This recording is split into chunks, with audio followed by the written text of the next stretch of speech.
Good morning students, we will start the next topic, that is lesson number 3, that is understanding quadrilaterals.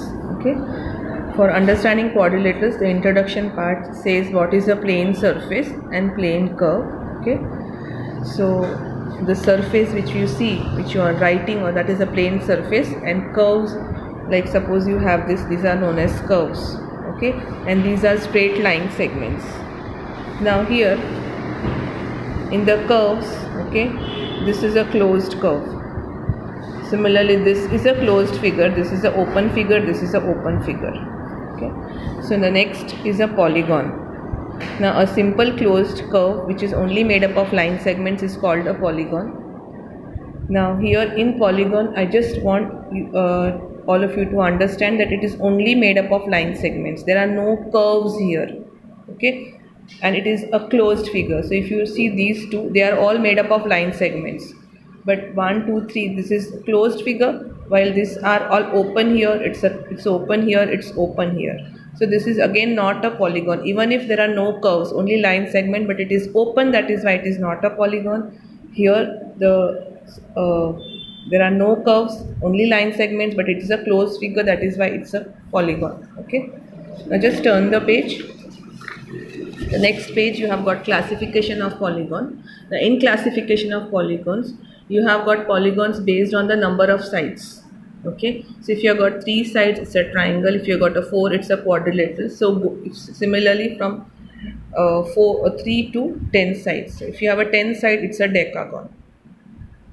Okay, so similarly you have 11, 12, n number of sides. So that is whatever is the sides, that is n whatever number, and then you have to write gon, gon.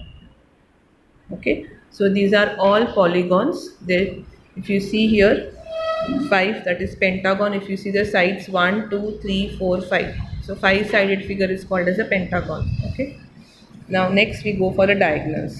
Now what are diagonals? Diagonals is a line segment connecting 2 consecutive vertices of a polygon.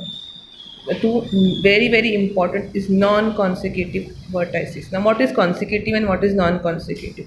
Now if you see this figure, that is PQRS. This is P is one vertex, Q is another vertex, R is another vertex, S is another vertex. So there are 4 vertices. Okay. Now if you see P and Q, they are side by side. P and S, they are side by side. So they are known as adjacent vertices. Okay. So non-consecutive means they should not be side by side. So P and Q you cannot take. P and S you cannot see. So we have to leave one and take the next one. That is known as non-consecutive. So P, leave Q, then next one is R. So when you are connecting these two, non-consecutive, it should not be the after, the vertex which is after. You have to connect the non-consecutive vertex. They are known as diagonals. So if you are taking R, you have to leave S and connect it with P. If you are taking S, you have to leave R and P, you have to connect with Q. Okay. Similarly, this is a figure here. If I want to draw a diagonal from A, you have to leave B and then connect with C. Or you have to leave E and you can connect with D. So A can be connected with D, A can be connected with C. Similarly, if you have B, you can connect it with E, you can connect it with D. You can't connect it with A and C. Okay, so that is the meaning of the word non-consecutive. Okay, now if you see this again, now K, L, M, N. We can't connect K and L, we can connect K and M. Okay, similarly we can't connect K and L and M, we can connect L and N. Okay, now if you see here all the diagonals are inside the figure. Here one diagonal is inside the figure, other diagonal is outside the figure. Okay, so based on that you have got types of polygons, convex and concave polygons. Okay, now whenever you have the diagonals, all the diagonals inside the polygon, they are known as convex polygons. If one of the diagonal is outside, then it is known as the concave polygon. So if you are joining here, all the diagonals will be inside the polygon. But here what will happen? One is inside, other is out. If you see this, at least one diagonal, even if it is out, then that polygon is called as concave polygon. And if all the diagonals are inside, it is known as a convex polygon. Okay, fine. Now we have the next, that is regular and irregular polygons. Now whenever you have a polygon with all the sides of equal length, suppose this is a triangle. Now this side and this side, all three sides, if they are of equal length and all angles also should be equal, those polygons are called as regular polygons. Okay, so suppose this is a square, all the sides are equal and all the angles are equal. Now if you take this triangle, here this and this and this, all three sides are not equal, nor all the angles are equal. So this is an irregular polygon. Regular polygon where all the sides are of equal length and all the angles are of equal measure.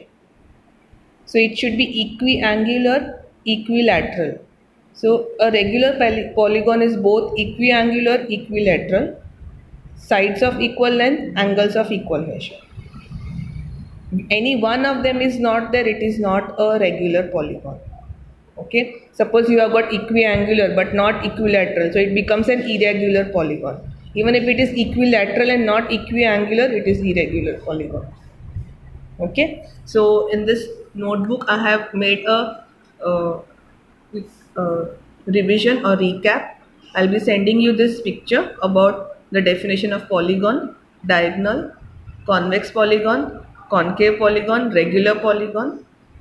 Okay, now one topic that is remaining in this exercise, okay, that is about the angle property. Okay, now angle sum property, that is on page number 40. Now we all know that the sum of the measure of three angles of a triangle is 180. Okay, now what is an angle sum property? Now angle sum property says that whenever you have got a closed polygon, okay, now the sum of the measurement of four-sided figure, if you want, of the angles, okay, measurement of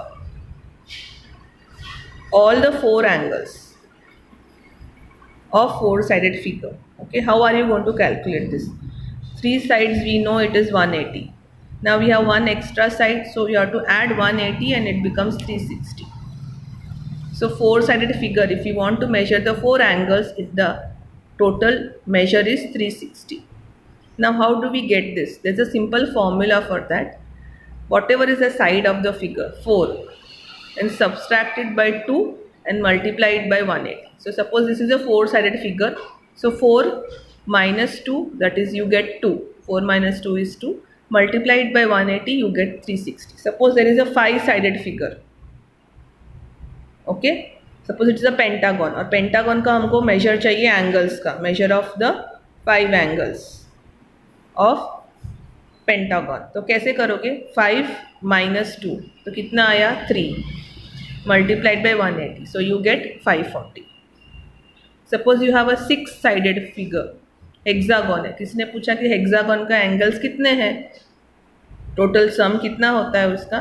तो 6 minus 2 तो 4 multiplied by 180. Whatever is the answer will be the measure of the sum of all the angles. Okay, so this is known as an angle sum property. Angle sum property में जो भी आपके जितने sided figure है उसको -2 करना है and multiply by 180. Okay, that is your angle sum property. Okay, now there's a formula which I'll be sending you. Now this is the formula of angle sum property. That number of sides, जितने भी number of sides है, okay, of that polygon, minus 2 multiplied by 180, that gives you the sum of the measurement of angles of the polygon. कितने angles उसका total measurement हो. Okay, for example you have got triangle, 3-sided figure. Okay, so 3 minus 2, that is 1 into 180 is 180. Okay, so if you have understood this, we'll just quickly understand 2-3 other concepts. The first one is a linear pair. I don't know how many of you remember, but I'll just have a quick recap of linear pair. Linear pair are two angles which are separated by a common arm. Suppose you have a figure like this, you have one angle here, next angle here. This is the common arm between the two angles. This is angle 1, this is angle 2. ये दो angles के बीच में there is a common arm. So this is angle number 1, this is angle number 2. So angle number 1 plus angle number 2 is equal to 180. That is a linear pair. So if you have a triangle like this and a ray like this, so this will be angle 1, angle 2. So this plus this will become always 180. So 1 plus 2, this will be always 180. Similarly, if you have figure like this, again this is a linear pair here. So angle 1 and angle 2, this will be always 180. So this angle and this angle will be always 180. Okay. Now the angles which are outside the polygon, so suppose this is a polygon, so this is the angle which is outside the polygon, that is known as an exterior angle. The angles which are inside the polygon, they are known as interior angles. Okay. So what are external angles or exterior angles? Angles outside the closed figure. Okay, they usually form a linear pair. Okay, and the sum of measures of external angles of any polygon is 360. So if you have a figure, just I'll explain to you from the textbook very quickly. See now here, suppose this is the figure. So this is an external angle because it is outside. This is an external angle. This is an external angle. And when you add this, can you see this angle? This forms a linear pair. Z and 30 forms a linear pair. X and 90 forms a linear pair. Y and this angle forms a linear pair. So when you add these two, you will get 180. When you add these two, you will get 180. So these are all linear pairs. You can see this is a linear pair. This is a linear pair. This is a linear pair. Linear pair means you have got two angles. जिनको add करोगे तो 180 आएगा. But they should be separated by one common arm. उन दोनों के angle के बीच में एक कॉमन आर्म होना ज़रूरी है.